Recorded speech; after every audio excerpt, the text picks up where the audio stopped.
Good morning friend.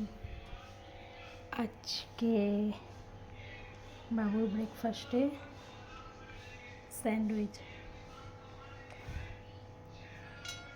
দেখো, এটা আলু স্টাফিং করেছি একটু করে, এর মধ্যে থেকে শসা দিয়েছি, দিয়ে একটু সস দিয়ে